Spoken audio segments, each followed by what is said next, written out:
I can hear a lot of water splashing on rocks in just about 20 metres in the bush, and seeing I'm the curious person, I'm going to go and see if it's a little waterfall or something that no one's ever filmed before or rarely filmed. So I'm going to bush bash it in there and see what we can find. Alright, I've found this waterfall.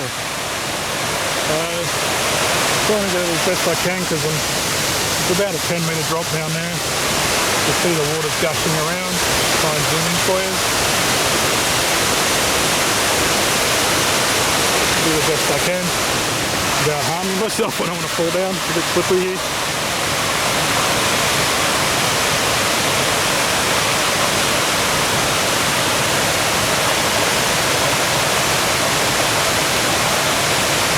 Yeah, nice big waterfall. I heard this the other day when I come through a week ago, but it wasn't this loud. It's only this loud because of the rain that's come through. So I'm going to get another view from over here. I'll just hang on to this tree. Oh, a bit slippery here.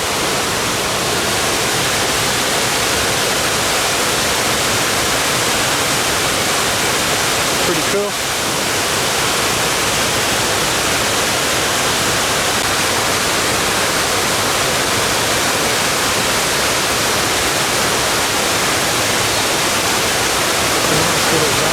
Look at that.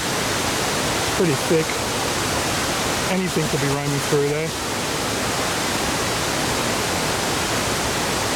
Yeah, just take a look there if you're out by yourself, especially when it's been raining. So, you know, when you're going off the trail and you're going in the bush to just look at things like what I just did, just take extreme care.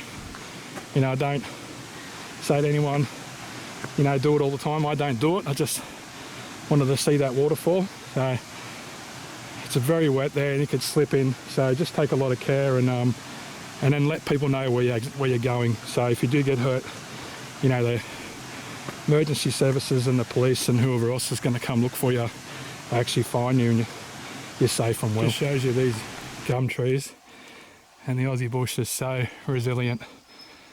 You can have the trunk burn out and it's still throwing out new shoots and new branches. It's like it's burnt out.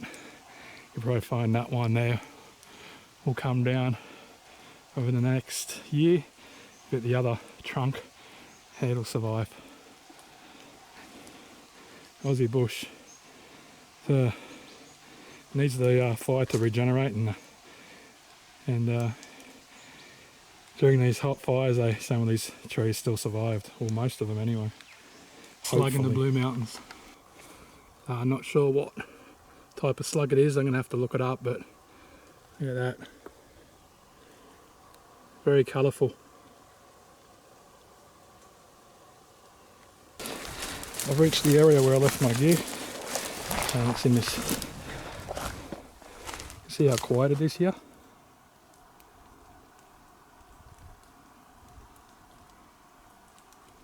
I didn't come in from this way when I set my gear up.